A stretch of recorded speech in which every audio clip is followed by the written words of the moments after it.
कधीच नाही चुकणार तुमचे फेवरेट टीव्ही शोज झी5 सोबत, तेही एकदम फ्री। प्लीज प्लीज तुम्ही माझ्यावर विश्वास ठेवा। मी इतकं जीव तोडून सांगते, तुमचा विश्वास नाहीये का माझ्यावर? अक्षरा बाळा, तू शांत हो आधी, आणि मी कसा विश्वास ठेवू तुझ्यावर सांग? तू हे जे मगाचपासून जीव तोडून सांगतेस, हे सगळे तुझ्या मनाचे खेळ असू शकतात ना बाळा? एक तरी गोष्ट, एक तरी घटना अशी आहे ज्यावरून सिद्ध होईल की ही चारुलता नाही, ही भुवनेश्वरी आहे। सांग बघू। घटना घडलं।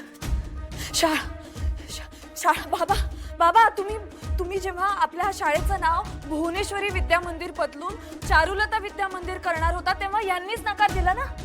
ह्याच म्हणला होता ना नाव बदलू नका म्हणून, कारण ह्यांचं नाव शाळेवर हवं होतं। आठवलं तुम्हाला?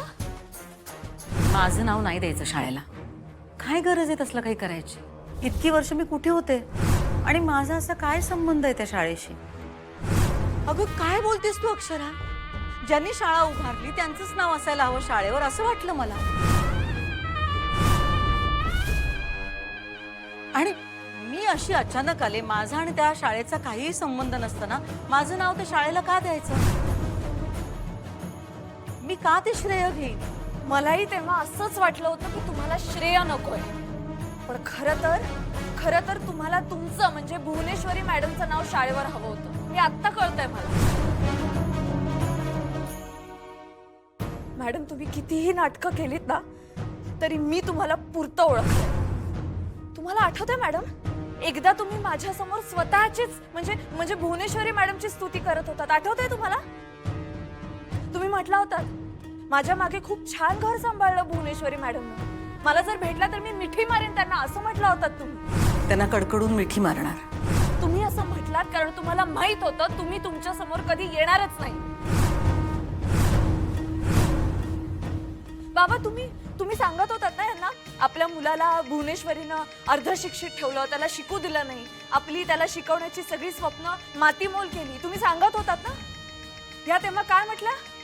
किती केले त्यांनी माझ्यासाठी, मी त्यांचे आभार मानायला हवेत। माझ्या मागे त्यांनी माझा संसार सांभाळला, माझं घर सांभाळलं, माझ्या मुलाला सांभाळलं, त्याला लहानाचं मोठं केलं, आणि म्हणूनच त्या परत आल्यानंतर मी त्यांना कडकडून मिठी मारणार।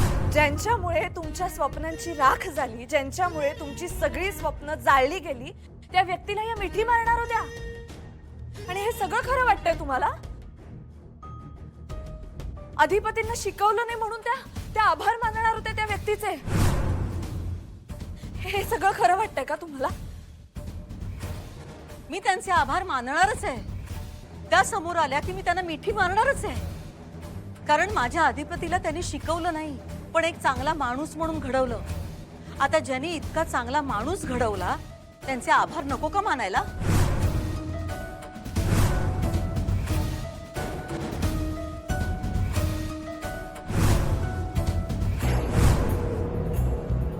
झी5 ॲप डाउनलोड करा आणि पहा सर्व एपिसोड्स एकदम फ्री।